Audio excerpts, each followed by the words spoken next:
Schrody, struggling single dad, lends his car to a traveler.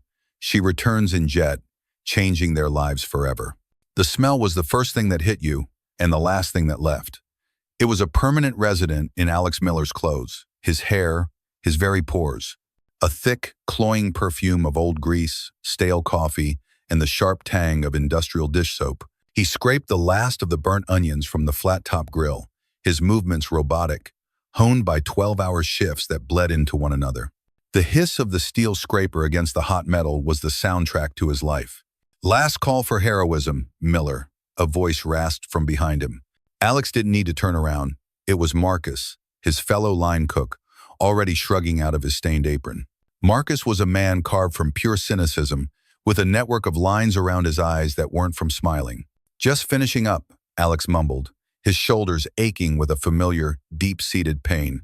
He dumped the carbonized debris into the bin and gave the grill a final wipe.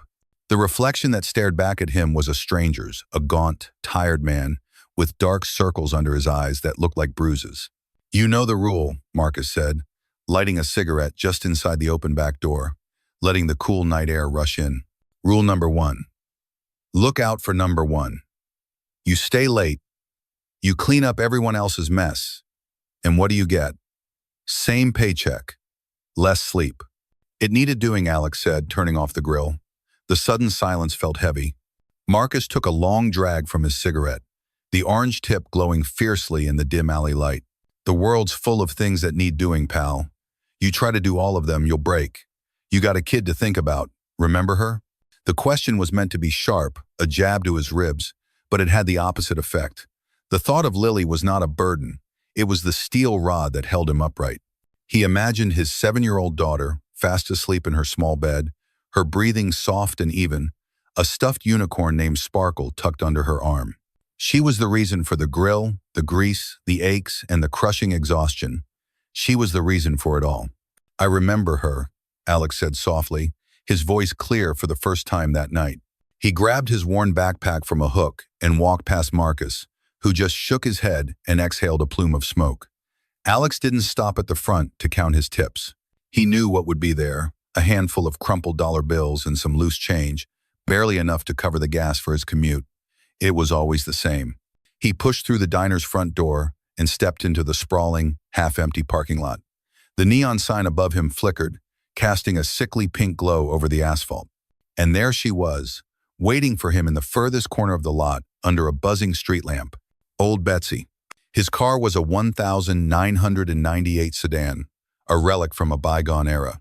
Its original color had been a hopeful shade of blue, but time and weather had faded it to a mottled gray, with patches of rust blooming on the wheel wells like an aggressive rash.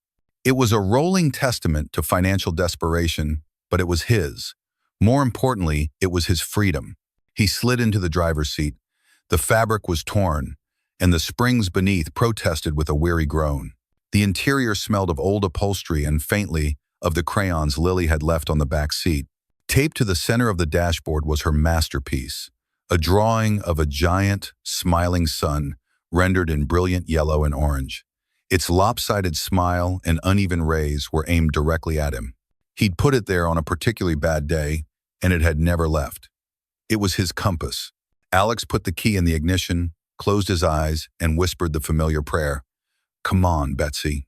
Just one more time." He turned the key. Grind, churn, sputter. The engine coughed like an old man waking from a nap. He pumped the gas pedal gently, a delicate negotiation he had perfected over years of ownership. Churn. Whine.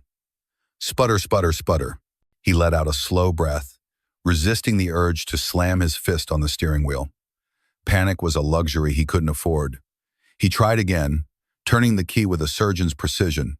There was a moment of agonizing silence, and then, with a reluctant roar, the engine caught.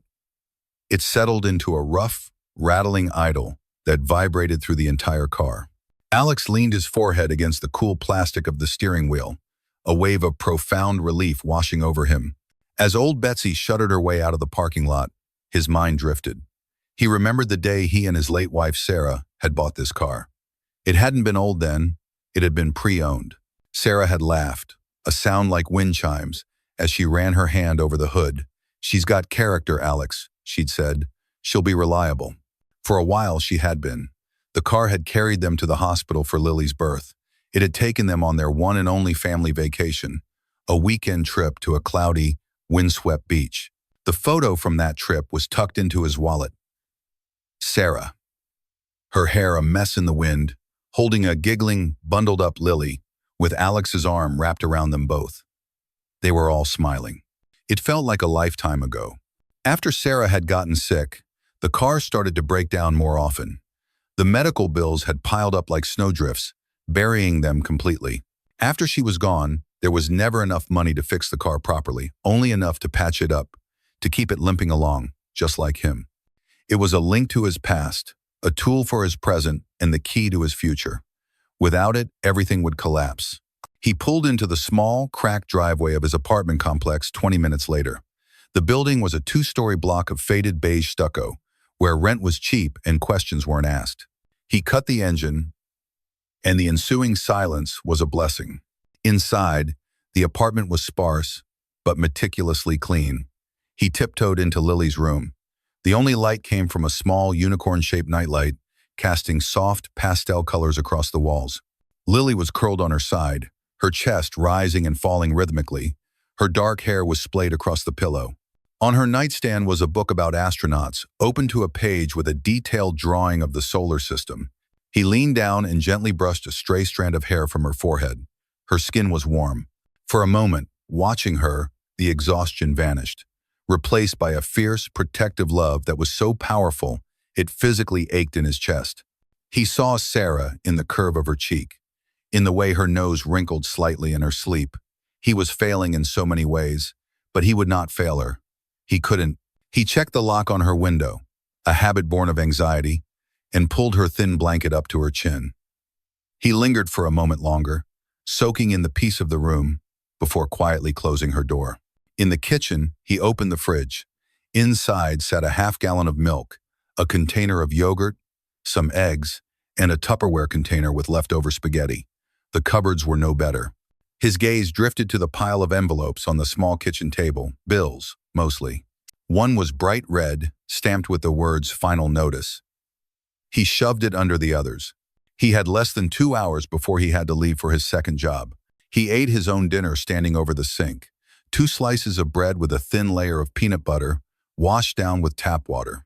He set his alarm for 10:30 p.m., giving himself an hour of sleep if he was lucky. He sat on his lumpy couch, the springs digging into his back, and closed his eyes. Sleep didn't come. Instead, his mind raced, a frantic accounting of dollars and cents, of hours worked and hours needed. He thought of the new tires old Betsy desperately needed, of the school field trip form for Lily that was still sitting on the counter, asking for a $10 fee he didn't have. When his phone alarm blared, it felt like he hadn't slept at all. He splashed cold water on his face, the shock a welcome jolt. He changed out of his grease-stained diner uniform and into the drab gray jumpsuit of a janitor. It felt like putting on a different kind of armor for a different kind of battle. Before he left, he scribbled a note for Lily and left it on the table. "Morning, sunshine. Had to work late. There's yogurt in the fridge. Mrs. Gable will walk you to the bus stop. I love you to the moon and back. Dad." He read it over, the words feeling hollow and inadequate. He should be the one making her breakfast. He should be the one walking her to the bus. But should be and is were 2 different countries, and he was stuck in the wrong one. He stepped back outside into the cool, dark night. Old Betsy waited patiently. This time she started on the first try, as if she knew this next journey was non-negotiable. This was the job that paid the rent. The diner job paid for food and gas, but the night shift, cleaning corporate offices downtown, was what kept a roof over their heads. He put the car in drive, Lily's drawing of the sun glowing faintly in the dashboard lights. He drove through the quiet suburban streets, past dark houses where families were asleep, dreaming dreams he couldn't afford to have. As he merged onto the highway that led toward the city, he turned on the radio, but only static came out. He drove on in silence, just the rattle of the engine and the hum of the tires on the pavement for company. He was a ghost moving through the city's arteries, a solitary man in a beat-up car, heading toward another long, lonely night, with no idea that he was also driving straight toward the single moment that would change everything. The weight of the world was on his shoulders, but he kept driving because that's all he knew how to do.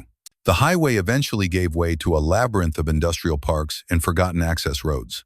The city's glow was a faint memory in Alex's rearview mirror, replaced by the oppressive darkness of warehouses sleeping behind chain-link fences.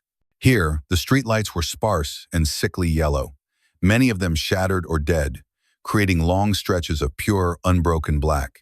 This was the landscape of his second life, a place as tired and worn out as he felt. Old Betsy chugged along, her engine's rattle echoing in the profound quiet. Every clank and groan from under the hood was a reminder of the delicate thread he balanced upon. The left headlight flickered intermittently, making the road ahead wink at him, revealing a pothole here, a pile of roadside debris there. He knew this route by heart, every crack in the asphalt, every faded sign. It was a journey he made on autopilot, his mind usually a numb buzz of fatigue. But tonight, something was different. Up ahead, where the road curved past the abandoned husk of a textile mill, a strange light pulsed against the darkness. It was sharp and rhythmic, a series of brilliant white flashes that were completely alien to this neglected part of town. As he drew closer, the source resolved into the hazard lights of a car pulled onto the gravel shoulder. It wasn't a wreck. Far from it.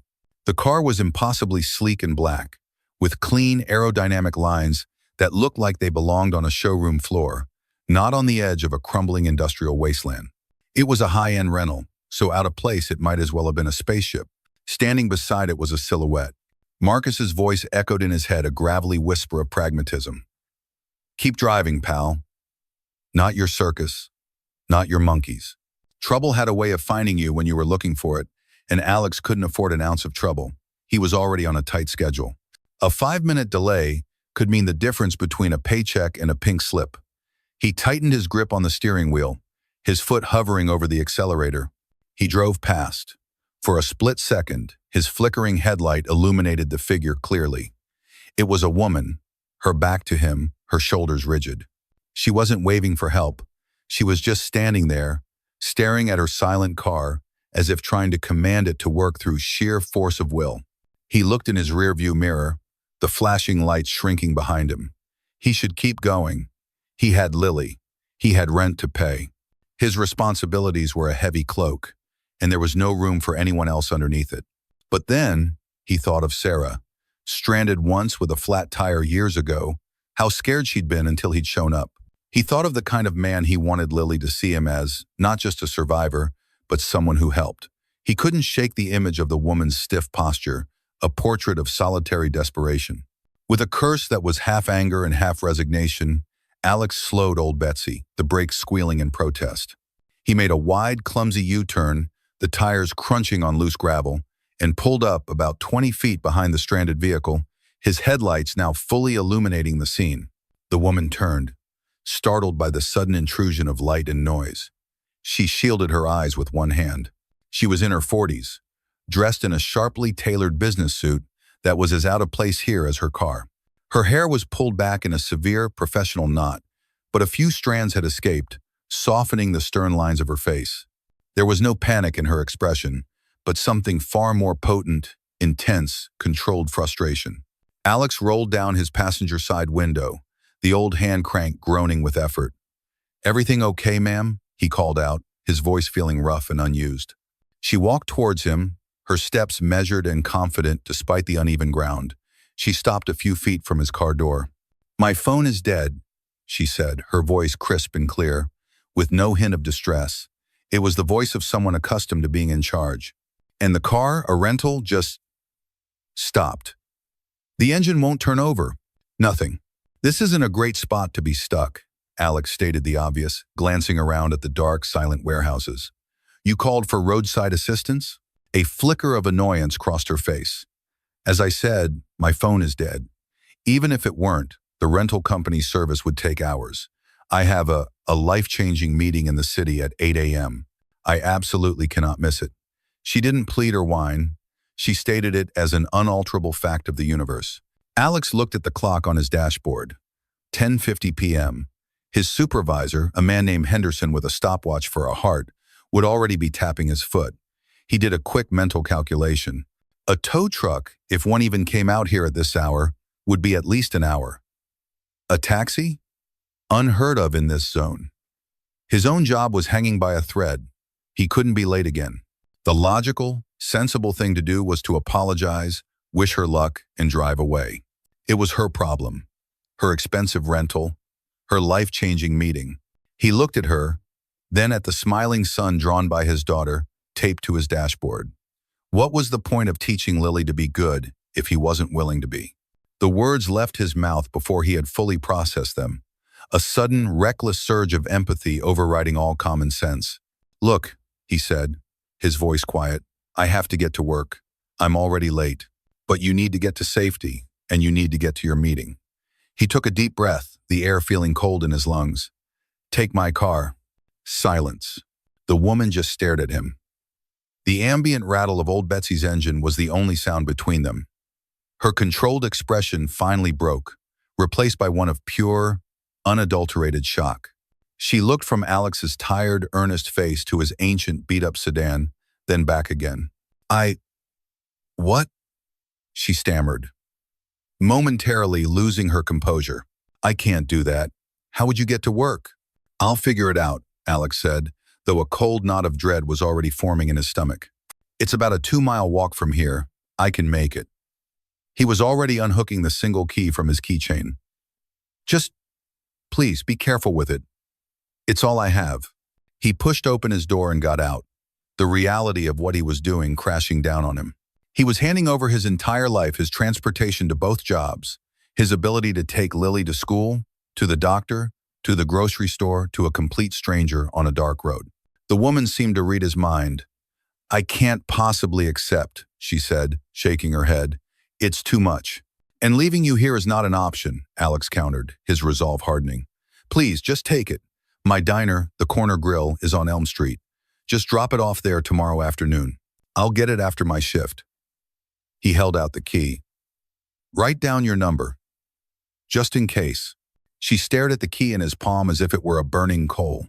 She pulled a pen and a small leather-bound notebook from her briefcase. On a fresh sheet, she scribbled a name and a number. Evelyn, 718-555-0199. She tore the page out and handed it to him. Then, she did something unexpected. With deft fingers, she unclasped a simple, elegant silver bracelet from her wrist. It was a thin, delicate band that caught the light of his headlights. "Please," she said, her voice firm again, back in control. "Take this, as collateral, I insist." Alex looked at the bracelet. It was shiny. He didn't want it. This wasn't a transaction, but he could see the insistence in her eyes. It was her way of making this insane situation feel manageable, of putting a price on his trust. Reluctantly, he took it, the metal cool against his palm. He shoved it into the pocket of his jumpsuit without a second glance. "Thank you," she said, and for the first time, her voice was laced with genuine, undisguised emotion. Her eyes met his, and he saw a flicker of profound gratitude. "I won't forget this, Alex." She must have read his name off his diner uniform name tag. She took the key. He gave her a quick, clumsy tutorial on how to start the car, the jiggle of the key, the gentle pump of the gas. She listened with the intense focus of someone memorizing a complex algorithm. He grabbed his backpack from the passenger seat, and then there was nothing left to do but step away. He watched as this polished, powerful stranger folded herself into the torn driver's seat of his rusty car. The engine, which had nearly failed him an hour ago, started for her on the first try. It felt like a betrayal. She gave him a final, quick nod through the window, a look of lingering disbelief on her face. Then, she put the car in drive and pulled away. Alex stood alone on the gravel shoulder, the cool night air seeping into his thin jumpsuit. He watched the familiar, faded red taillights of old Betsy grow smaller and smaller until they rounded a bend and vanished completely. The silence that descended was absolute. The world suddenly felt vast and empty. There were no more flashing lights, no more rattling engine. There was only him, the dark road, and the cold, heavy weight of the bracelet in his pocket. He looked in the direction his car had gone, then in the direction of his work, a 2-mile walk away in the dark. A single, terrifying thought echoed in the sudden emptiness of his mind. What have I just done? The moment old Betsy's taillights vanished, the night rushed in to fill the void. The friendly rattle of her engine was replaced by an unnerving silence, punctuated only by the distant hum of the highway and the frantic thumping of Alex's own heart. He stood frozen for a long moment, a solitary figure marooned on an island of gravel and darkness. The air, which had felt cool and refreshing just minutes ago, now seemed to cling to him, heavy and cold. A wave of adrenaline, the kind born from pure, uncut panic, surged through his veins. He glanced at his cheap digital watch. 11:05 p.m. He was already 15 minutes late, and Henderson's office was a solid 2 miles away. The thought of his supervisor's pinched, disapproving face was the only motivation he needed. He broke into a clumsy, shuffling jog, his backpack bouncing against his shoulders and his work boots feeling as heavy as lead blocks. The industrial park was even more menacing on foot. Every gust of wind rattling a loose piece of sheet metal on a nearby roof sounded like footsteps behind him. Long, distorted shadows cast by the few working street lamps seemed to writhe and twist in his peripheral vision. This was not a place for a stroll. His breath came in ragged gasps. He wasn't a runner. The 12-hour shifts at the diner had left his legs feeling like jelly, and a sharp stitch was already forming in his side. Sweat began to soak the collar of his jumpsuit, trickling down his back despite the chill in the air. Each step was a battle between his screaming muscles and the iron will of his desperation. He had to make it. He couldn't lose this job. His mind became a chaotic courtroom where he was both prosecutor and defendant. "You're an idiot, Miller," the prosecutor sneered, his voice sounding suspiciously like Marcus's, "a complete fool.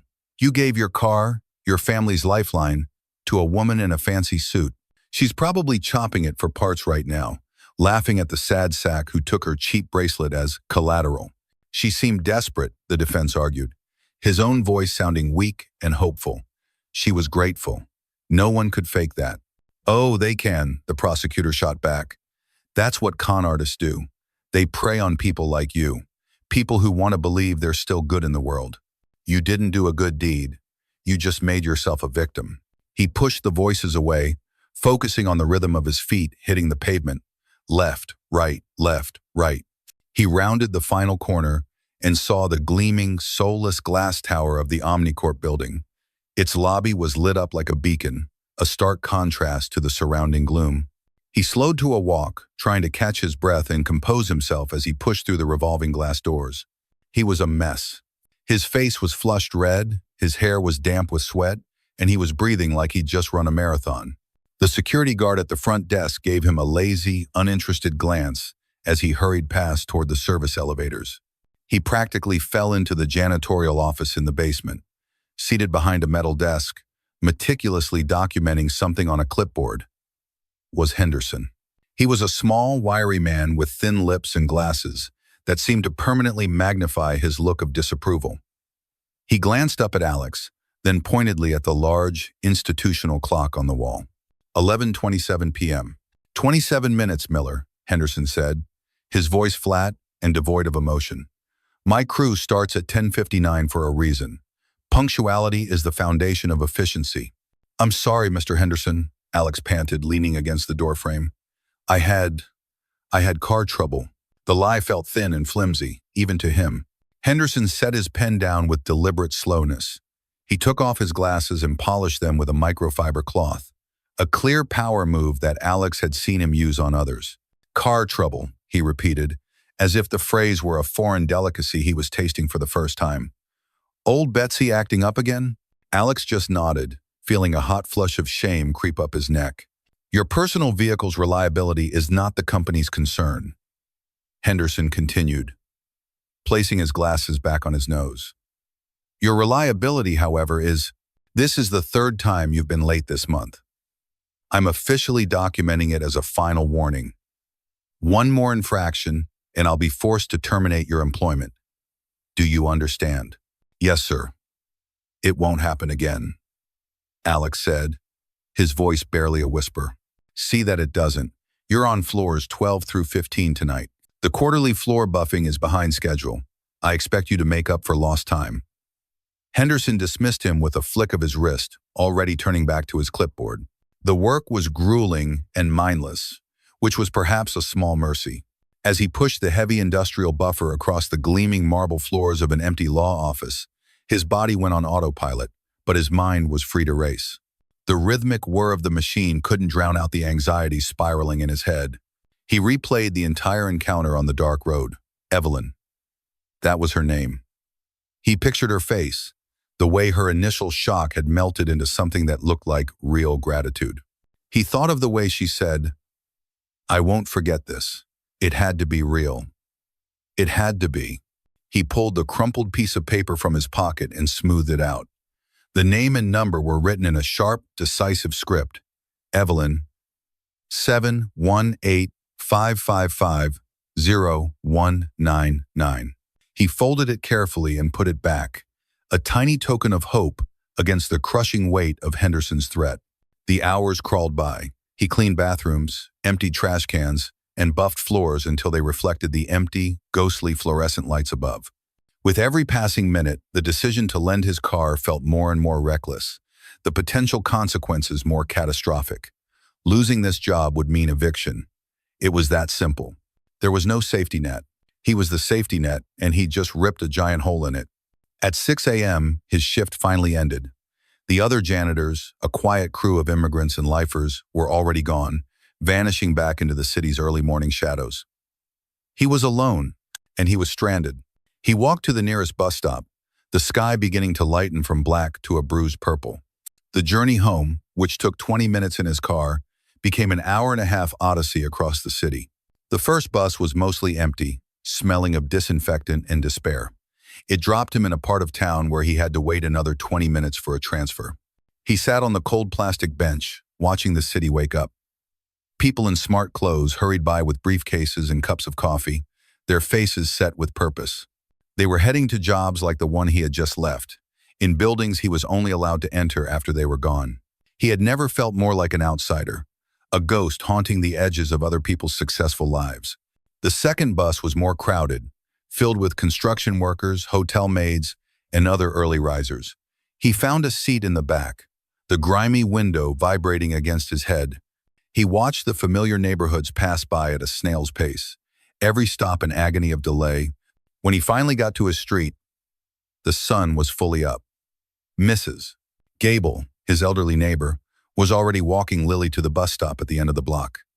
Lily saw him and her face lit up. She broke away and ran to him, wrapping her arms around his legs. "Daddy, you're home early." He hugged her tightly, burying his face in her hair, inhaling the sweet scent of her shampoo.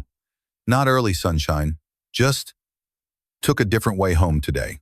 "Where's Betsy?" she asked, looking past him toward their empty parking space. "She's, visiting a car doctor," he said, the lie tasting like ash.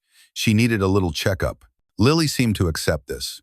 She gave him another quick hug before running to catch up with Mrs. Gable, turning back to wave. He waved back until she disappeared around the corner, a hollow ache in his chest. He unlocked the door to his apartment, the silence inside deafening. He dropped his backpack on the floor and sank onto the couch, the exhaustion hitting him like a physical blow. His whole body throbbed. He had to know.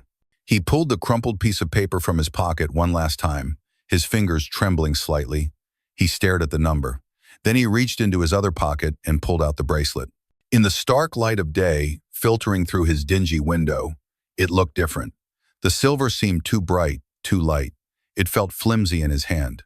He wasn't a jeweler, but it had the unsubstantial feel of something you'd buy from a street vendor, not a piece of collateral for a multi-thousand-dollar asset. Marcus's voice returned, dripping with scorn. "A piece of glass, Alex. She played you for a fool." His heart hammered against his ribs. He grabbed his cheap cell phone from its charger on the counter.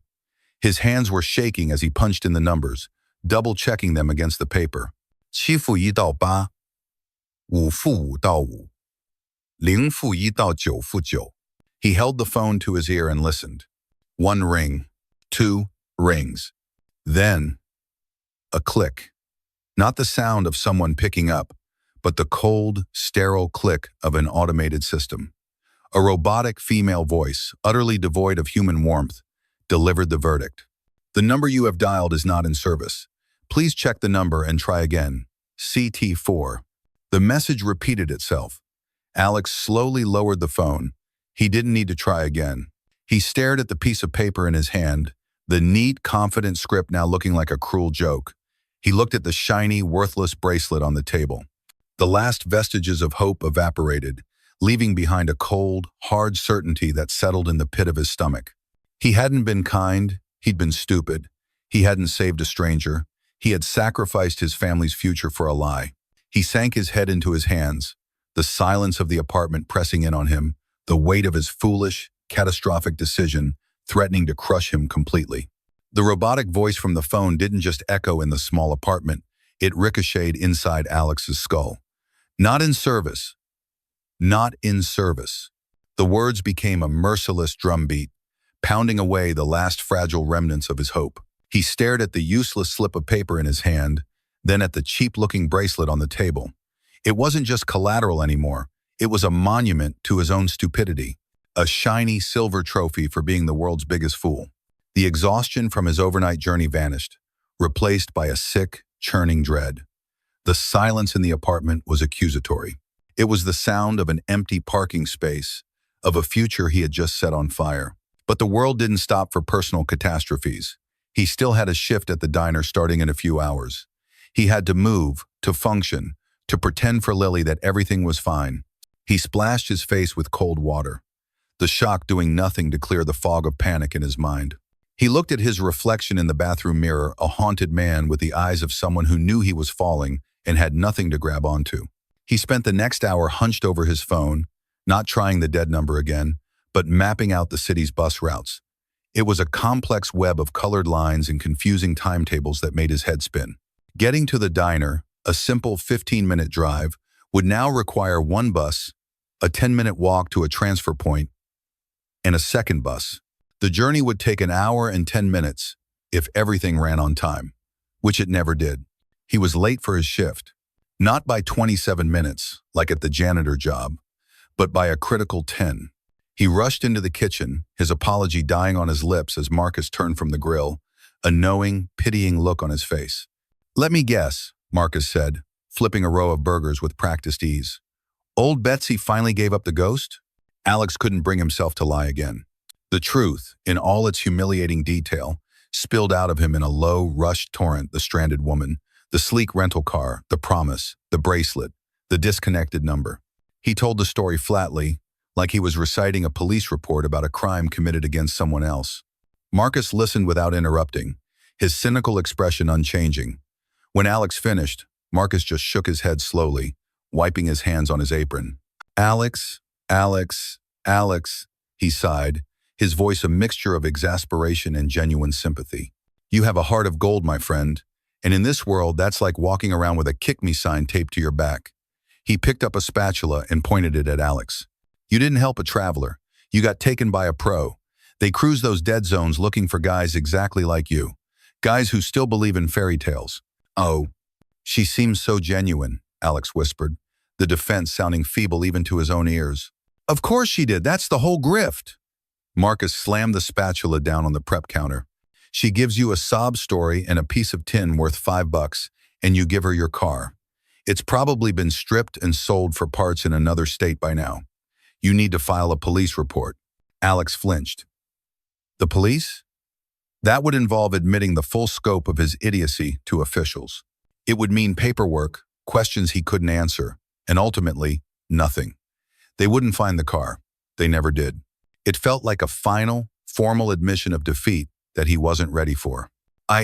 I'll think about it," he mumbled, turning to his station, the familiar smell of grease and onions now feeling nauseating. "You do that," Marcus said, his voice softening slightly. "Look, I'm sorry this happened to you, man. I really am. But you gotta learn. The world isn't a fairy tale. It's a Shark Tank. You're a good guy, Alex, and that's the problem." The rest of the day was torture. Every customer who walked in, every laughing family, was a reminder of the stability he had just thrown away.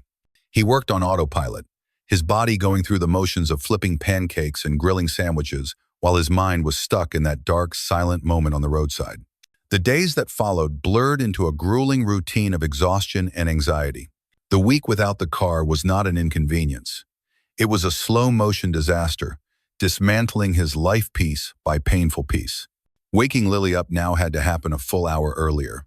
Their mornings, once a simple, calm routine, became a frantic rush. He tried to inject a sense of adventure into it, calling their walk to the bus stop a morning expedition, but the forced cheerfulness in his voice felt brittle. Lily, with the uncanny perception of a child, knew something was wrong. "Daddy, my legs are tired," she'd say, her small hand clutching his. "Why can't the car doctor fix Betsy faster?" "He's just being very careful, sunshine," he'd lie, his heart twisting. "He wants to make sure she's perfect when she comes home." The bus was always late, or crowded, or smelled like stale beer. He'd deliver Lily to her school bus stop with seconds to spare, his own heart pounding with the stress of nearly being late for his diner shift. His tips suffered. He was distracted, slow, and his boss gave him a warning about his flagging performance. The financial bleed was immediate and brutal. A weekly bus pass cost him $30. $30 he had meticulously budgeted for groceries. One afternoon, he stood in the checkout line at the grocery store, a small basket of essentials in his hand: milk, bread, eggs, pasta. He'd also picked up a small pack of Lily's favorite strawberry yogurt and a chocolate bar for her as a treat. The total came to $32.50. He had exactly $28 in his wallet. He felt a hot flush of shame as he asked the cashier to take things off the bill. The yogurt went back, then the chocolate bar. He paid with a handful of crumpled bills and coins, avoiding the impatient eyes of the woman behind him in line. He walked home, the plastic bags cutting into his fingers, feeling smaller and more defeated than ever before. Every evening held a fresh kind of dread. The long, multi-bus journey to the Omnicorp building was a soul-crushing trek across a city that seemed to mock him with its indifference. He'd see couples driving home, laughing in their warm cars, and a bitter envy would rise in his throat. Henderson watched him like a hawk, his presence a constant, silent threat. Alex worked harder than ever, cleaning with a frantic energy, terrified of making a single mistake that would give Henderson the excuse he was clearly looking for. Hope, he decided, was a four-letter word that tasted like poison. It was the flicker of anticipation he felt every time he heard a car that sounded vaguely like old Betsy. It was the compulsive way he checked his phone for a call from a number he didn't recognize. It was the lie he kept telling himself before falling into a few hours of restless sleep. Maybe tomorrow. Maybe she'll call tomorrow. But tomorrow always came, and it was always empty. By Friday, a full week after he had handed over his keys, he felt hollowed out.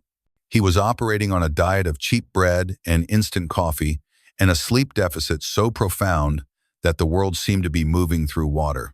That night, Lily was quieter than usual as he tucked her into bed. "Daddy?" she said, her voice small in the darkness of her room. "Yeah, sunshine? I miss singing in the car," she whispered. "The bus is too loud for singing." The simple, innocent statement struck him with the force of a physical blow. He had taken that from her. Their silly, off-key duets to whatever was on the radio, one of the few pure, uncomplicated joys they had left, was gone. Because of him, he sat on the edge of her bed, his throat tight. "I know, baby. Me too. I promise. We'll sing again soon." She seemed to accept this and snuggled deeper under her covers, falling asleep almost instantly. He stayed there for a long time, watching her, the weight of his failure pressing down on him, suffocating him. He wasn't just a man who had lost a car. He was a father who was stealing small joys from his child's life, one bad decision at a time. Later, sitting on his couch in the silent apartment, waiting for the time he'd have to leave to begin his long journey to the janitor job, he finally gave up completely. He knew, with a certainty that was cold and absolute, that Evelyn was not coming back. There would be no phone call. There would be no car. He opened the rickety drawer of the end table and took out the silver bracelet. He didn't look at it with anger or even sadness anymore. He looked at it with a profound, bone-deep emptiness. It was the price of his education.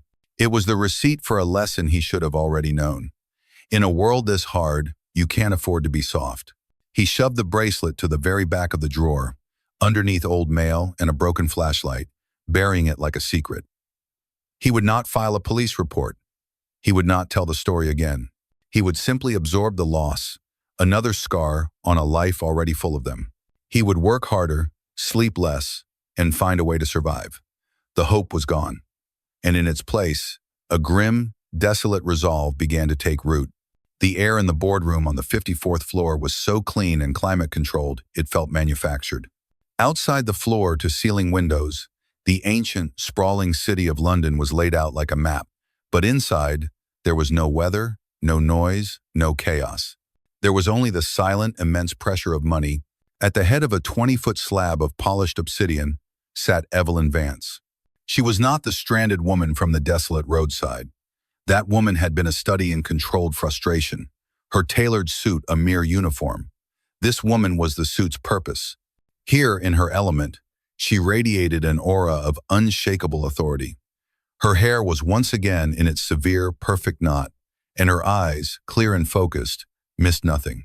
She was methodically dismantling the arguments of a silver-haired man named Sir Reginald Croft, a board member whose family had been managing vast sums of money since before her country was even founded.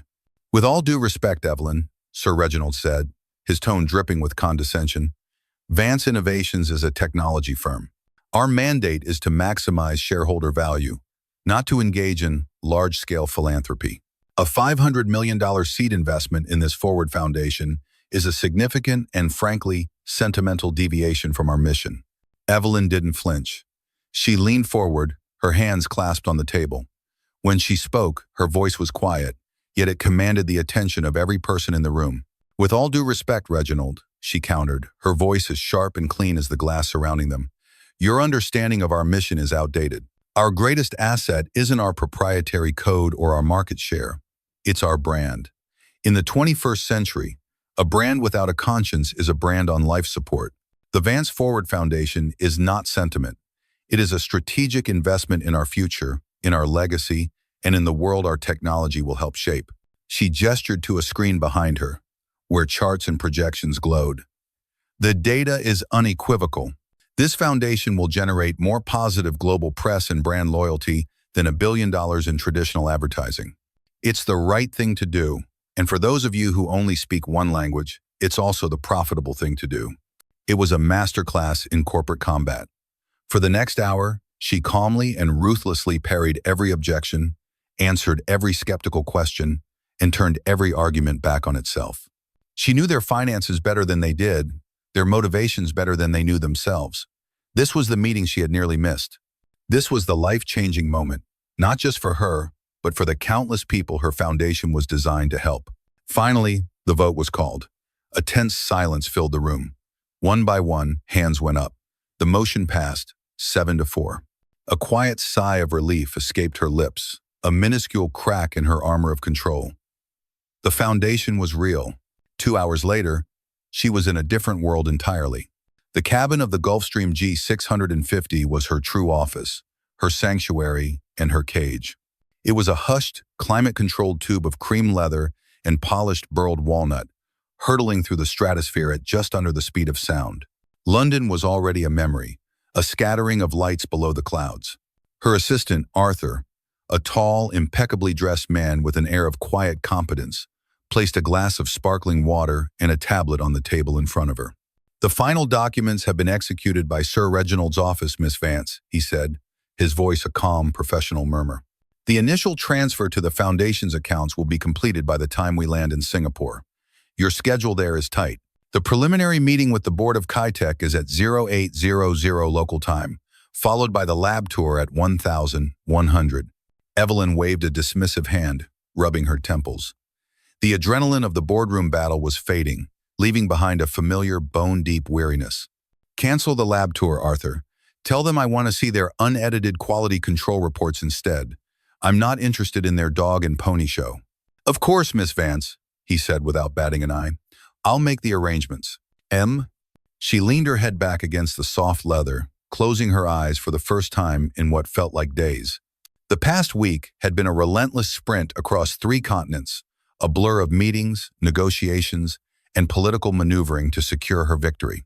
But now, in the quiet hum of the jet engines, her mind drifted away from the multi-billion-dollar corporation and back to a dark, lonely road. Back to a man with tired eyes and a beat-up old car.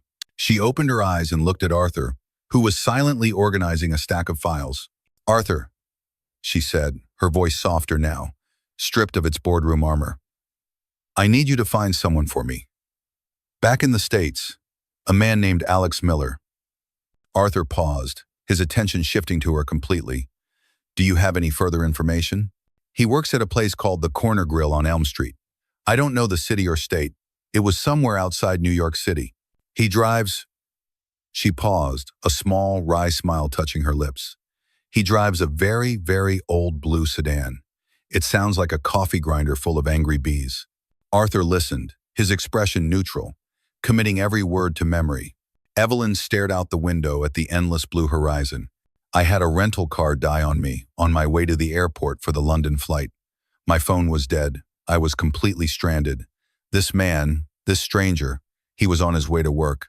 A second job, I think. He was already late. She looked back at Arthur, her eyes filled with a sense of wonder she rarely allowed herself to feel. He lent me his car, Arthur. He just gave me the keys. He handed a complete stranger the keys to what was probably his only significant asset, so I wouldn't be left alone on the side of a dark road. She let the weight of that sink in. For a woman who dealt with contracts hundreds of pages long, with prenuptial agreements and ruthless corporate takeovers, such an act of blind, unconditional trust felt like a miracle. I was supposed to return it the next day, she continued, a flicker of guilt crossing her face. I left him a number to my burner phone, but the battery died an hour later, and then this whole whirlwind with the board started. I haven't had a moment to breathe, let alone track down a payphone. I'm sure he thinks I stole his car. Arthur remained silent, waiting for his instructions. I want you to handle this personally, she said. Use the company's resources. Find that diner. Find him. I want a full, discreet workup. Where he lives, his financial situation, his family status, everything. But be invisible, Arthur. I don't want him to know he's being investigated. And the car, Miss Vance? The car is a death trap, she said bluntly. I had to pump the brakes 3 times to get it to stop, and the steering had a mind of its own. I'm amazed it's still running. Have one of our fleet managers procure a new vehicle. Something safe. A family SUV, perhaps. Reliable, practical, top safety rating. Have it delivered to him. And what should I tell him? Arthur asked. Evelyn leaned forward, a new intensity in her eyes. This was no longer a logistical problem to be solved. It was a debt to be paid, a moral one. You tell him I was called away on an unexpected international emergency. Apologize profusely for the delay and the defunct number. Give him the keys to the new car. She paused, thinking. And then, Arthur, you set up a meeting. I need to speak with him myself when I get back to New York next week. Understood, he said, already making notes on his tablet. Evelyn turned back to the window. The victory in the boardroom felt strangely distant now, less significant than the memory of a kind man's face under a flickering headlight. In her world, trust was a commodity, bought and sold, hedged against and insured. It was never, ever given away for free. Alex Miller hadn't just lent her a car. He had reminded her of a world she had long since forgotten, a world where human decency wasn't a strategy, but an instinct. He had given her a gift far more valuable than the $500 million foundation she had just fought for. He had given her proof. And Arthur, she said, her voice barely a whisper, when you find him, make this right. The man gave me everything he had. The week had bled into a second, and Alex's world had shrunk. It was now a tiny, claustrophobic loop of bus stops, frantic work, and the 4 walls of his apartment. The grim resolve he had found after burying the bracelet had settled into a permanent state of being. He moved through his days like a ghost, his shoulders perpetually hunched, as if bracing for the next blow. Hope was a luxury he had discarded. Survival was the only currency that mattered. Then came Saturday. It was Lily's 7th birthday. In a different life, a life before hospitals and mounting debt, before he was a widower working 2 jobs, it would have been a day of celebration. There would have been balloons, a lopsided cake baked from a box, and a pile of brightly wrapped presents. He could still remember Lily's 5th birthday, the last one Sarah had been there for. The memory was a beautiful, painful ghost that haunted the edges of the day. This year, there were no balloons. There was no cake. The $10 field trip fee had been an impossible sum. A birthday party was a laughable fantasy. His combined paychecks from the week had been decimated by the bus pass and overdue utility bills. What was left was barely enough to keep them fed. He had managed one small thing. He'd used the last of his tip money from the diner to buy a single, perfect cupcake from the bakery down the street. It was a decadent swirl of pink frosting, topped with a rainbow of sprinkles. It felt like a pathetic offering, a sad little monument to all the things he couldn't give his daughter. He placed it on their small kitchen table, stuck a single candle in the center, and lit it. The tiny flame flickered, casting a warm, dancing light on Lily's face. She looked at the cupcake, her eyes wide with a mixture of delight and a child's gentle understanding that this was all there was. "Make a wish, sunshine," Alex said, forcing a smile that felt like it might crack his face. Lily squeezed her eyes shut, her little face a mask of concentration. She took a deep breath and blew. The candle went out, a thin curl of smoke rising into the air. "What did you wish for?" he asked, his voice thick. "I can't tell you or it won't come true," she said seriously. "But it was a really good one." He knew what she had wished for. She hadn't mentioned old Betsy in 2 days, a silence that was more painful than her questions. She had wished for her world to go back to normal. She had wished for the car to come back, and it was a wish he could never grant. The weight of his failure pressed down on him, so heavy he could barely breathe. He was failing her, today of all days. This sad little cupcake was the symbol of his inadequacy. This was his rock bottom. That's when the knock came. It wasn't a tentative tap or the rhythmic pounding of a landlord demanding rent. It was a sharp, firm, confident rap on the door. 2 distinct knocks that sounded official and absolute. Alex's first thought was Henderson. Had he somehow messed up last night? Did his supervisor come all the way here on a Saturday to fire him in person? Or maybe it was Child Protective Services. Did someone, a teacher, a neighbor, report the exhausted father whose daughter now had to take 3 buses a day? The thought sent a jolt of ice-cold terror through him. He looked at Lily, who was staring at the door with curiosity. "Stay here, sweetie," he whispered, his heart hammering against his ribs. He walked to the door and looked through the peephole. His blood ran cold. A man in a suit. He wasn't a cop or a social worker. He was dressed in a perfectly tailored dark gray suit that probably cost more than Alex made in 2 months. He had a crisp white shirt, a subtle tie, and polished black shoes that seemed to mock the stained, worn carpet in the hallway. He stood perfectly still, his posture erect, holding a sleek leather briefcase. Alex's mind raced. Was this about debt collection? Had one of the credit card companies sent someone to serve him papers? He took a deep breath and opened the door a few inches, leaving the chain lock engaged. "Can I help you?" he asked, his voice defensive. The man didn't seem fazed by the chain. He looked at Alex, his expression calm and professional. "Are you Mr. Alex Miller?" he asked, his voice a smooth, cultured baritone. "Who's asking?" Alex shot back. "My name is Arthur," the man said simply. "I work for Miss Evelyn Vance. She sent me." The name hit Alex like a physical blow. Evelyn.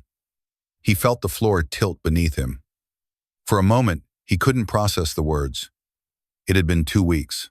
He had buried her, written her off as a phantom, a con artist, a painful lesson learned, and now her name was being spoken on his doorstep by a man in an impossibly expensive suit. He fumbled with the chain, his fingers clumsy, and swung the door open. "Evelyn?" he croaked, his throat suddenly dry. Arthur gave a slight formal nod. "Miss Vance offers her sincerest apologies for the delay," he said, his tone conveying genuine regret. "A critical and unforeseen business matter took her out of the country immediately after you assisted her. Her attempts to contact you were unsuccessful as the device she was using suffered a catastrophic failure." The story was so clean, so corporate, it had the ring of truth. But Alex was still reeling, trying to catch up. "My car," he started to say. Arthur's calm expression didn't change, but he gestured with his head toward the street outside. "Regarding your vehicle," he said, "Miss Vance found it to be structurally and mechanically unsafe. She was quite concerned, in fact. As such, she has taken the liberty of replacing it." Alex just stared at him, dumbfounded. Replacing it? What did that even mean? "Perhaps you should see for yourself," Arthur suggested gently. In a daze, Alex stepped out of his apartment and onto the small concrete landing.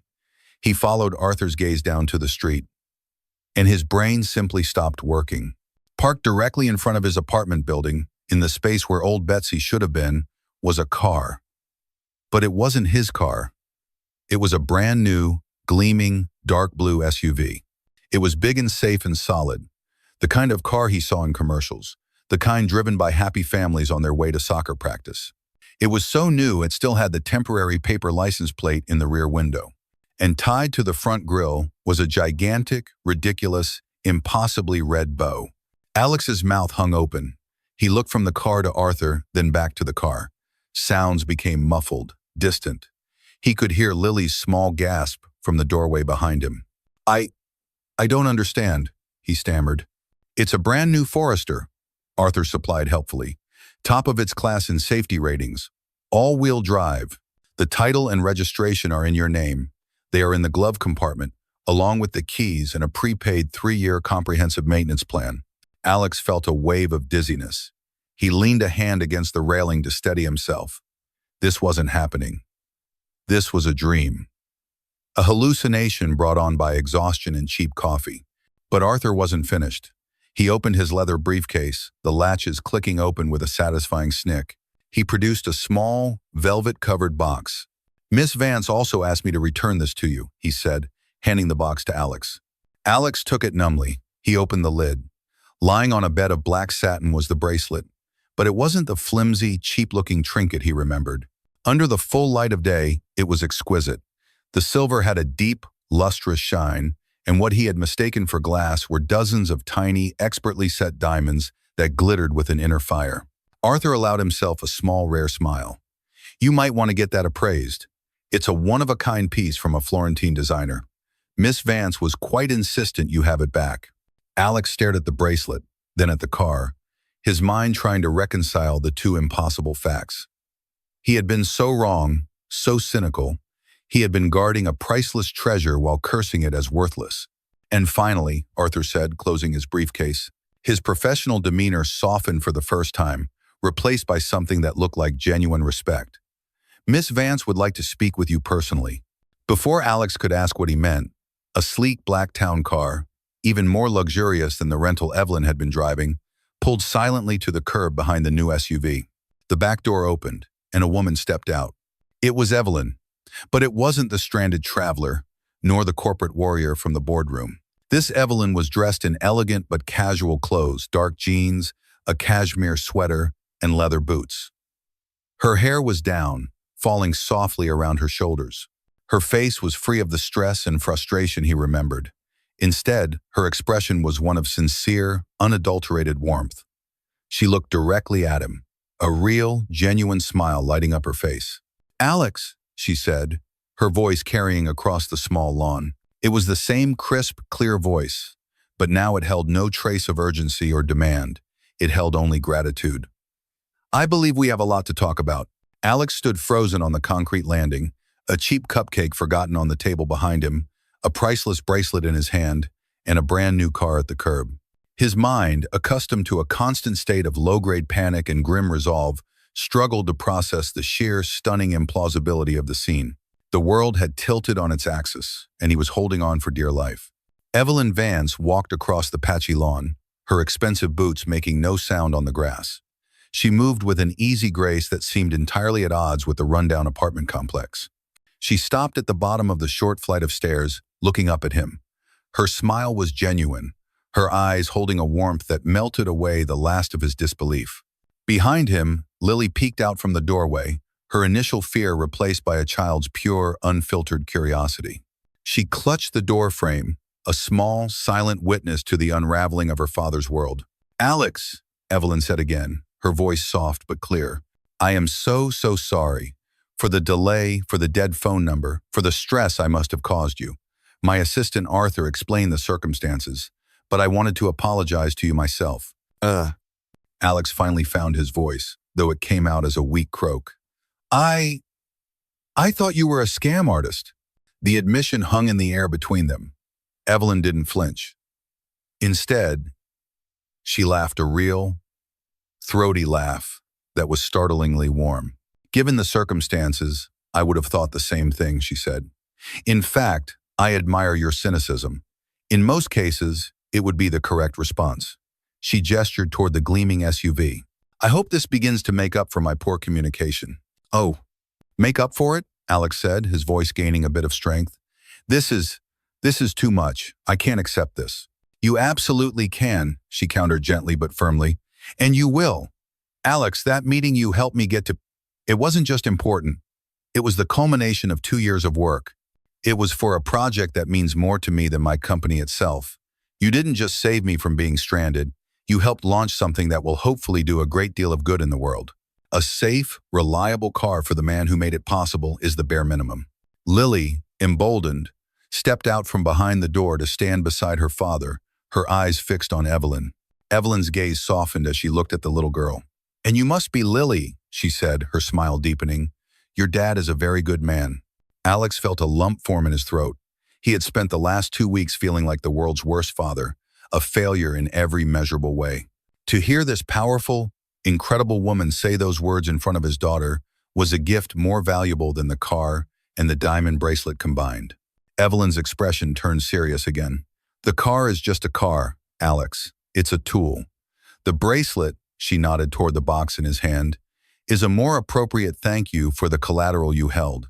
But neither of those things addresses the core of what happened." She reached into the pocket of her jacket and pulled out a thick, cream-colored envelope. It bore the simple, elegant logo of Vance Innovations. "This," she said, walking up the 2 steps to stand before him, "is the real reason I'm here." She handed him the envelope. It was heavy, made of expensive cardstock.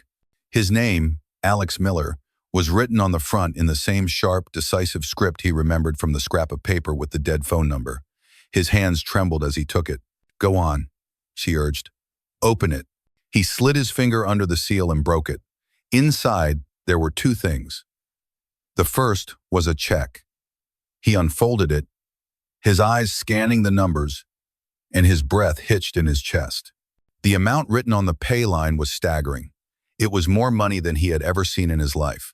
It was enough to pay off every last cent of Sarah's lingering medical debt, to clear his credit cards, to pay 6 months' rent in advance. It was enough to finally, truly breathe.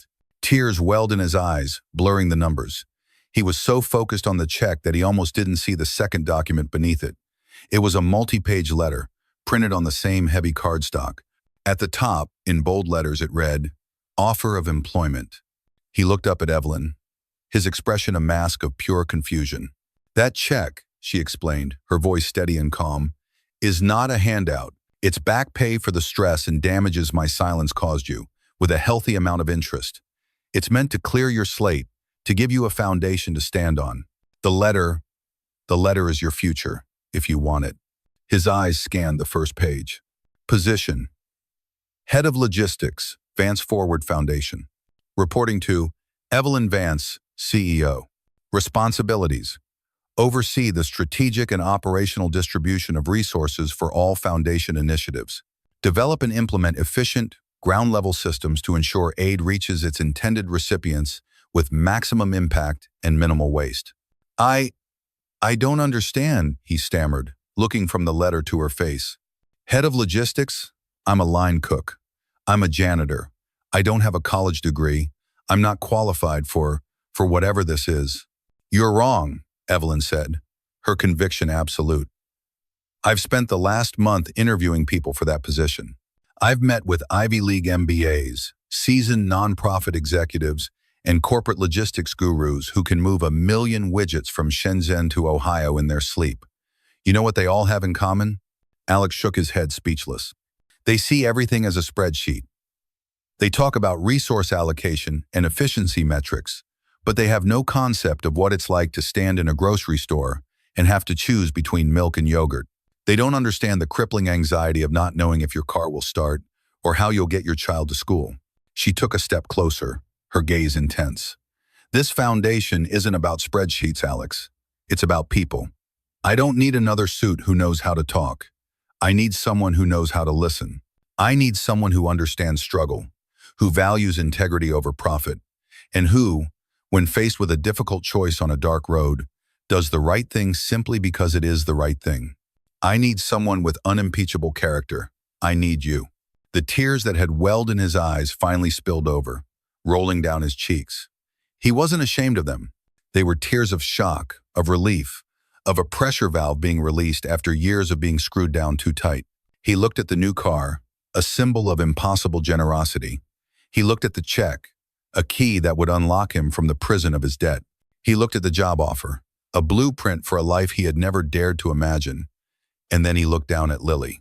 She was no longer hiding. She was looking up at him, and her face was full of awe and a fierce, shining pride.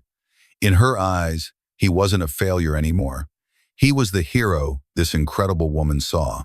"The salary is detailed on the last page," Evelyn said, her voice gentle again. "It's negotiable, though I believe you'll find it's more than fair. You'd be based out of our New York headquarters. There's a relocation package, of course. We'd help you find a new place to live, a good school for Lily. You would have full health benefits, a pension, everything." She had thought of everything. She hadn't just tried to pay him back. She had tried to rebuild his entire life. He wiped his eyes with the back of his hand, a shaky laugh escaping his lips. It was too much. It was too big. But as he looked at Evelyn's expectant face, he knew his answer. How could he say no to a second chance? How could he say no to a future for his daughter? "Yes," he breathed, the word feeling small and inadequate for the magnitude of the moment. "Okay, yes." Evelyn's professional smile returned, but it was softer now, filled with genuine warmth and relief. "Excellent," she said. "Arthur will be your point of contact for the transition. He'll handle all the logistics." She winked. "It's what he's good at until you take over." She then knelt down, so she was at eye level with Lily. "You know, Lily," she said conspiratorially, "I have a big, fancy private jet, but a few weeks ago your dad's car was the most important vehicle in the entire world. He's a hero." Lily giggled, a pure, happy sound that felt like the sun breaking through the clouds. And in that moment, standing on the cracked concrete porch of his rundown apartment, holding a new life in a single envelope, Alex finally understood. His act of kindness hadn't been a mistake. It hadn't been foolishness. It had been an investment, not in a stranger, but in the person he wanted to be. And the return it was beyond anything he could have ever imagined. Saying yes had been a single, breathless moment of catharsis. The reality of that yes began a month later, on a crisp autumn Monday in a world made of glass, steel, and whisper. Quiet ambition. The headquarters of Vance Innovations wasn't a building, it was a monument. A gleaming 70-story shard of architectural defiance that pierced the Manhattan skyline. It seemed to gather and reflect the morning sun, shining with an intensity that made Alex feel small and terribly out of place. Arthur had handled everything with unnerving efficiency. Within 3 weeks, Alex's old life was packed into boxes.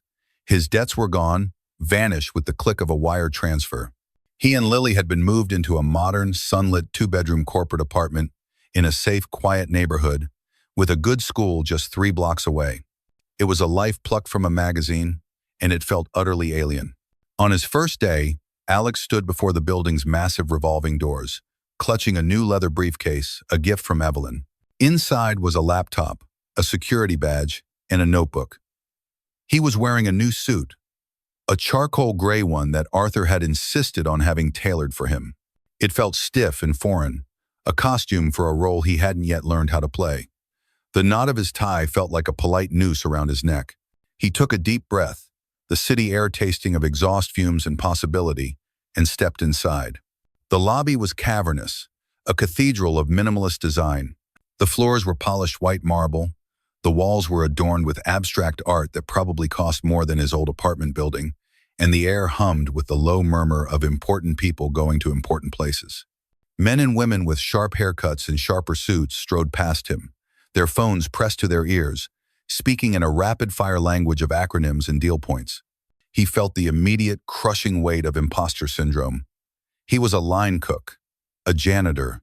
What in God's name was he doing here? Everyone who walked past him seemed to carry an aura of effortless belonging, while he felt like a foreign exchange student who had wandered into the wrong school on the wrong continent. He made his way to the security desk, his new dress shoes squeaking softly on the marble. He presented his badge to the guard, who scanned it with an impassive expression. 36th floor, Mr. Miller. Vance Forward Foundation, the guard said, gesturing him toward a bank of sleek, silent elevators. Welcome to Vance Innovations. The elevator ride was an experience in itself. It was unnervingly fast and silent, whisking him upward with a stomach-lurching smoothness. He was alone, and he caught his reflection in the mirrored walls. He saw a man in a nice suit, holding a briefcase. He looked the part, but his eyes were wide, with a barely concealed panic.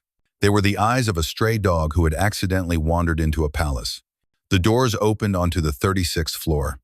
The quiet hum was even more pronounced here. The space was open concept, with low-walled cubicles, glass-walled offices, and clusters of ergonomic chairs. It smelled of clean carpets, expensive coffee, and faint, floral perfume. A young woman with a bright smile and a high-tech headset greeted him. "You must be Alex. Welcome. I'm Chloe, the executive assistant for the foundation. We are so thrilled to have you. Can I get you a coffee? We have a cold brew tap, an espresso machine, a pour-over station. Just a regular coffee would be great, thanks," he managed to say. "No problem. Let me show you to your office first." His office. The word sounded absurd. Chloe led him through the maze of workstations to a corner office with a glass wall that overlooked the sprawling cityscape. It wasn't as large as Evelyn's, but it was bigger than his entire old apartment. It had a large oak desk, a comfortable-looking chair, and a panoramic view of the Hudson River. "Here we are," Chloe said cheerfully. "Your laptop is already docked, your phone lines are active, and your calendar is synced. You have a welcome meeting with the core team at 10 a.m., and Miss Vance has scheduled a check-in with you at 3 p.m. Just let me know if you need anything at all." She bustled off to get his coffee, leaving him alone in the stunning, terrifying space. He walked over to the window and looked down. The city was a breathtaking, intricate machine. Cars were tiny specks, people invisible. From up here, you couldn't see the struggle. You couldn't see the guy standing in the grocery store line, counting out change. You couldn't see the worn-out father running for a bus in the pre-dawn gloom. From this vantage point, the world looked clean, orderly, and manageable. It was a dangerous illusion. He spent the next hour in a state of low-grade panic. He tried to log into his computer, fumbling with the password Arthur had given him. He was confronted with a dozen different software platforms, their icons, a cryptic language he didn't understand, synergy flow, asset track, impact quantifier. He opened his email and was met with a flood of welcome messages filled with corporate jargon that made his head spin. Looking forward to synergizing on Q4 initiatives. Let's touch base offline to unpack the core deliverables. Welcome aboard. Attached is the deck from the last stakeholder alignment meeting. It felt like being dropped into a foreign country without a dictionary. At 10 a.m., he was escorted by Chloe to a conference room for the welcome meeting. The team consisted of 3 other people. There was a young, brilliant data analyst named Ben, who spoke entirely in statistics. A sharp, experienced woman named Maria, who handled community outreach, and a man named Philip. Philip was in his late 30s, with a perfectly coiffed haircut and a condescending smirk that never quite left his face. He had been the acting head of logistics before Alex's arrival, and had, as Chloe had discreetly mentioned, fully expected to get the job. "So, Alex," Philip said, after the initial introductions were made. He leaned back in his chair, steepling his fingers. "Maria was just telling us about your background. Fascinating. From the restaurant industry to this. Quite a leap. What was your strategic approach to supply chain management at the diner? First in, first out for the produce, I imagine." The question was a dart, dipped in polite poison. Ben looked down at his tablet, and Maria shot Philip a glare. But the damage was done. The air grew thick with tension. Alex felt a hot flush of shame. He was a fraud, and Philip was the one person in the room willing to say it out loud. "Something like that," Alex said, his voice tight. The rest of the meeting was a blur. They talked about budgets and timelines, about NGOs and grant proposals. Alex just nodded along, feeling more and more out of his depth with every passing minute. He didn't contribute a single word. He couldn't. He had nothing to contribute. He retreated to his office as soon as the meeting was over, closing the door and sinking into his expensive chair. He stared out at the magnificent view, but it brought him no comfort. He felt like he was suffocating. He had made a terrible mistake. Evelyn's belief in him was noble, but it was misplaced. Character couldn't teach you how to analyze a budget report or develop a multi-state distribution strategy. He was going to fail. He was going to let her down, let Lily down, and become the laughingstock of the 36th floor. The urge to just walk out, to go back to a world he understood, was overwhelming.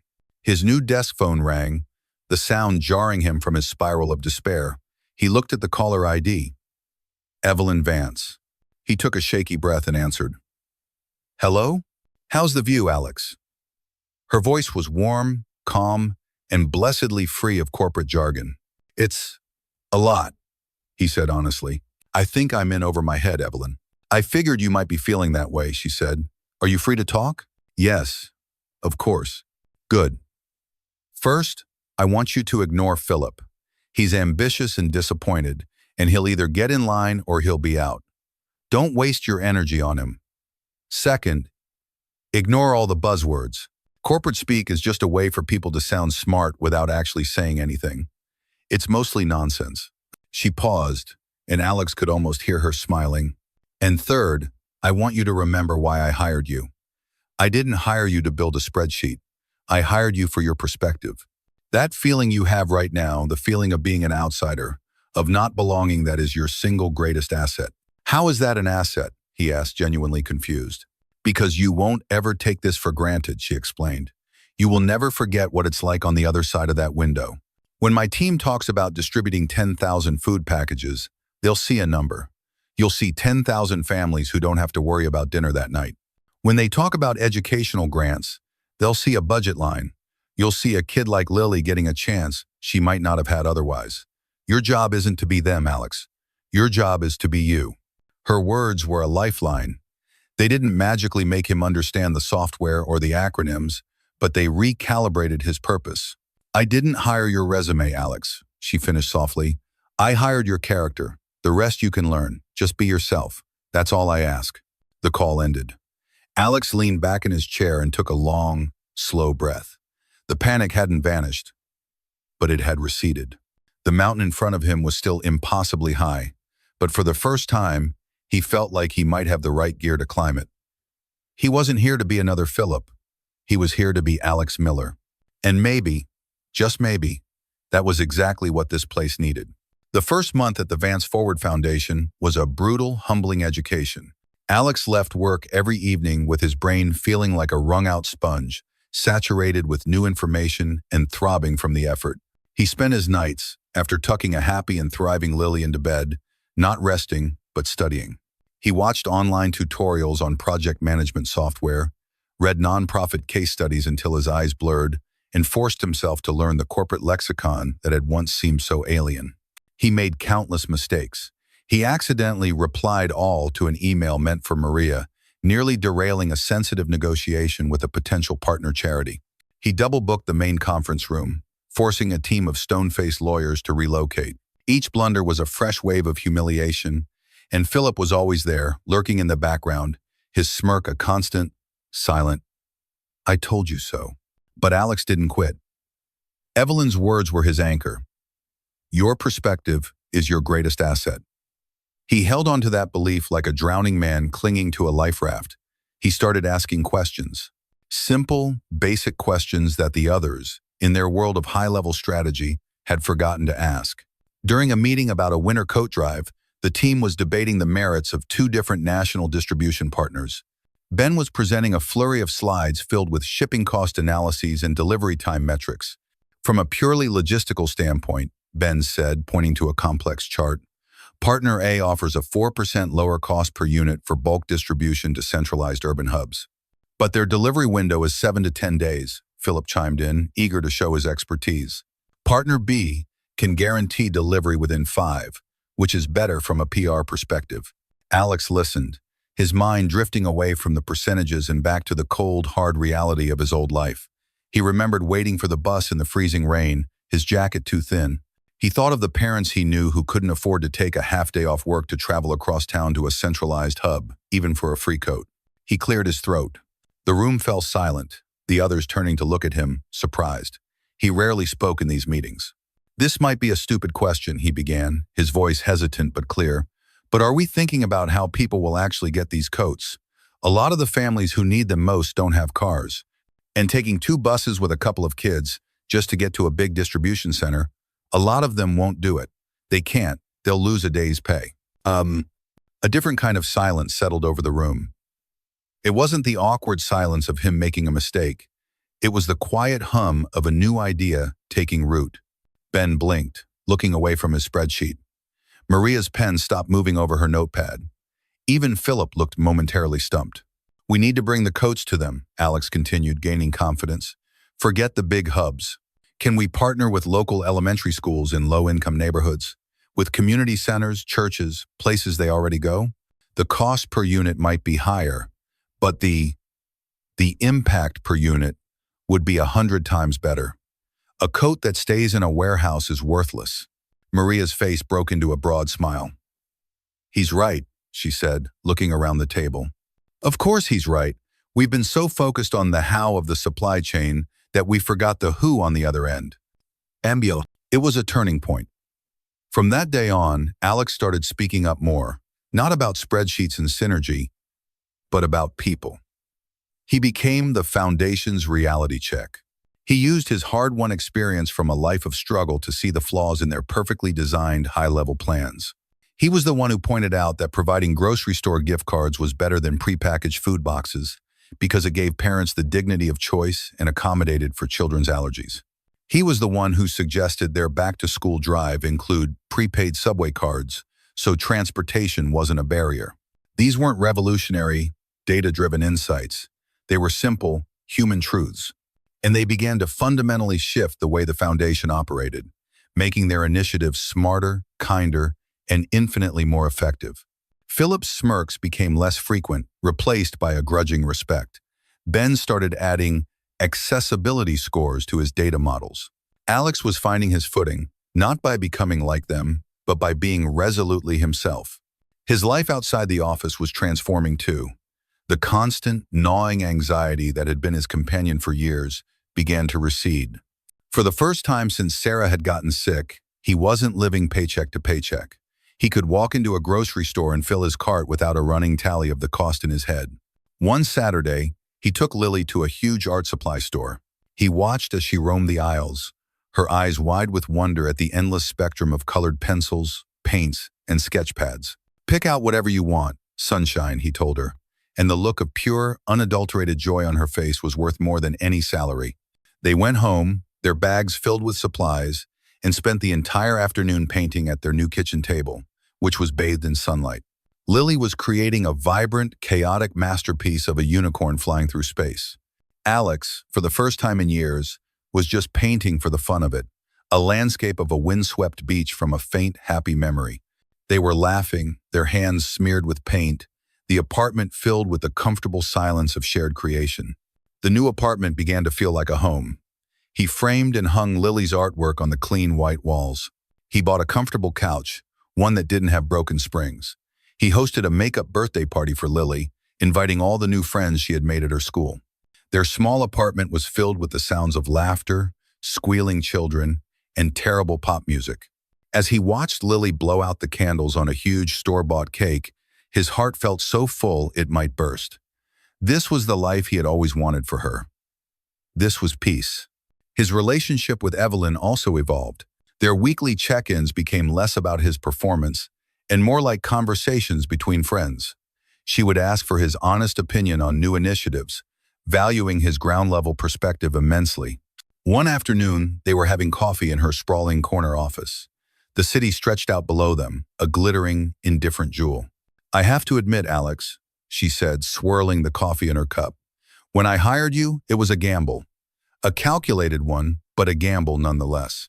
My board thought I was crazy. Most days, I still think you're crazy for doing it," he admitted with a smile. "No," she said, her expression serious. "It was one of the best decisions I've ever made. You've changed the culture of this foundation in 3 months. You've given it a conscience. You've reminded us all that we're not just moving assets, we're helping people. You're the one who gave me the chance," he said. "You saw something in me that I didn't see in myself." "I saw a man who, despite having almost nothing, was willing to give it all away to help a stranger," she replied. "Character like that, you can't teach it. You can't buy it. All you can do is recognize it and be smart enough to get out of its way." He left her office that day, feeling a sense of profound contentment. He wasn't just surviving anymore, he was thriving. He had a purpose. He was making a difference not just in the abstract world of charity, but in his own life, in Lily's life. He was finally becoming the man he had always hoped he could be. A good father, a kind person, and someone who wasn't afraid to look at the world and see not just its problems, but its possibilities. He was finally, truly, standing on solid ground. 6 months after Alex Miller's life had been irrevocably altered, he found himself driving through a steady, gray drizzle that blurred the edges of the world. It was a Saturday afternoon in late winter, the kind of day that made you want to stay inside with a warm drink. But Lily had a playdate with a new friend across town, and now, such journeys were not obstacles, but simple, pleasant facts of life. He drove the dark blue SUV, which no longer felt new and foreign, but was now comfortably his. The interior smelled faintly of crayons and the apple juice Lily had spilled the week before. It was the scent of a happy, normal family. As they drove, Lily was singing along loudly and off-key to a song from her favorite animated movie, her voice filling the car with pure, uncomplicated joy. Alex smiled, joining in on the chorus. The simple, beautiful music they were making together was a sound he never took for granted. He took a detour to avoid some traffic, finding himself on a stretch of road that was grimly familiar. It was a semi-industrial area, lined with low-slung buildings and chain-link fences, a landscape from a life he barely recognized as his own. And then he saw them. On the gravel shoulder ahead, a family was huddled together in the rain, staring at a hopelessly flat rear tire on their minivan. The vehicle was old, speckled with rust, and looked like it had seen better decades. A man was on his knees, wrestling with a lug nut, his knuckles already scraped and bloody. A woman stood beside him, holding a toddler while trying to shield a young boy from the worst of the rain with a flimsy, inadequate umbrella. They were soaked, miserable, and utterly stranded. A flicker of a memory, sharp and vivid, shot through Alex's mind. A sleek black rental car, flashing hazard lights, a woman's silhouette against the darkness. Without a moment's hesitation, Alex flicked on his own hazard lights and pulled the SUV safely onto the shoulder in front of the minivan. "Stay here and keep singing, sunshine," he told Lily, turning up the music for her. "I'll be right back." He grabbed a durable rain jacket from his back seat, a practical purchase he could now afford, and stepped out into the drizzle. The man on the ground looked up as Alex approached, his face a mask of frustration and defeat. "Everything okay?" Alex asked, though the answer was obvious. "Just peachy," the man grumbled, gesturing helplessly at the flat tire. "This lug nut is rusted solid, and my jack is a piece of junk. We've been here for an hour. Called for a tow, but they said it could be 2 more. "Let me give you a hand," Alex said, not as a question, but as a simple statement of fact. He went back to his SUV and opened the trunk. Inside was a complete roadside emergency kit, another purchase born of his past anxieties. He pulled out a heavy-duty hydraulic jack and a proper 4-way lug wrench. The other man stared at the equipment. "Wow," he said, his tired eyes widening slightly. "You're prepared. You learn a thing or two when you've been in a spot like this before," Alex replied with a small smile. For the next 20 minutes, Alex worked in the steady rain. He showed the man how to position the new jack correctly, how to use leverage on the wrench to break the rusted nut free. He didn't just do the work for him, he did it with him, explaining each step patiently. He spoke to the woman, reassuring her, and made a funny face at the little boy huddled under the umbrella, earning a small, shy smile. He wasn't a hero performing a grand gesture. He was just a man who knew how miserable it felt to be helpless on the side of the road. He knew the specific weight of that despair, and if he could lift it from someone else's shoulders even for a moment, he would. With the spare tire finally on, looking small and fragile but functional, the man gripped Alex's hand, his own hand still grimy from the work. I don't know how to thank you," he said, his voice thick with emotion. "I don't have much on me, but please, let me give you something for your trouble." Alex held up a hand, shaking his head. "Don't worry about it," he said sincerely. "Just pay it forward someday. Help the next person you see stuck on the side of the road." "And to pry." The man nodded, his eyes shining with unshed tears of gratitude. "I will," he promised.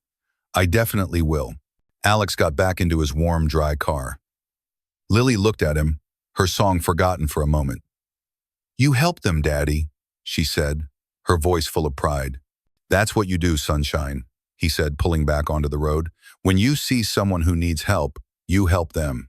It was the simplest rule in the world, and it was the one that had changed his life forever. 2 months later, Alex stood on a brightly lit stage in a grand hotel ballroom. He was wearing a dark suit that now felt comfortable, like a second skin. Beside him, Evelyn Vance, looking radiant in a striking evening gown, smiled at the packed audience of donors, city officials, and community leaders. It was the Vance Forward Foundation's first annual charity gala. Evelyn had just finished a powerful speech about the foundation's mission. Then, instead of returning to her seat, she turned to the microphone. "The vision for this foundation is important," she said, her voice resonating through the large room. "But a vision is nothing without people of character to execute it. The heart of our foundation, the man who ensures our work has integrity and a real-world impact, is our head of logistics. He is the living embodiment of our core principle, that kindness is the most powerful investment we can make. It is my honor to introduce my colleague and my friend, Alex Miller." A warm wave of applause filled the room. Alex stepped up to the microphone, his heart beating a steady, calm rhythm. 6 months ago, the thought of standing here would have been terrifying. Tonight, it felt right. He looked out at the sea of faces, but his gaze landed on a special table near the front, where Lily sat next to Arthur, looking up at him with shining eyes. "Thank you, Evelyn," he began, his voice clear and confident. "I'm not much for speeches. My old life didn't have many of them. But I learned something important in that old life, and it's a lesson I carry with me every day here at the foundation." He paused, his gaze sweeping across the room. "I learned that we all have something to give, even when we feel like we have nothing left. A little bit of our time, a bit of our strength, a little bit of our trust. You never know when a small act of kindness, a simple gesture of helping a stranger, might change their day. But sometimes," he said, a genuine smile spreading across his face as he thought of a dark road and a beat-up old car, "sometimes it might just change your entire life too." Alex Miller's journey didn't begin with a job offer or a new car. It began with a choice to see another person struggle and offer a hand. He learned that kindness isn't a transaction, it's a reflection of who we are. It's a gift that ripples outward, touching lives in ways we may never see. And sometimes, just sometimes, that ripple finds its way back, bringing with it a tide of hope that can change the world forever. Thank you for watching this Up Story. We believe everyone has a story of kindness, either given or received. What did you think of Alex's journey? Please share your thoughts with us in the comments below. And if you were inspired by this story and want to see more content that uplifts and celebrates the best of human character, please subscribe to our channel and hit the notification bell. It means the world to us. Until next time, be kind to one another.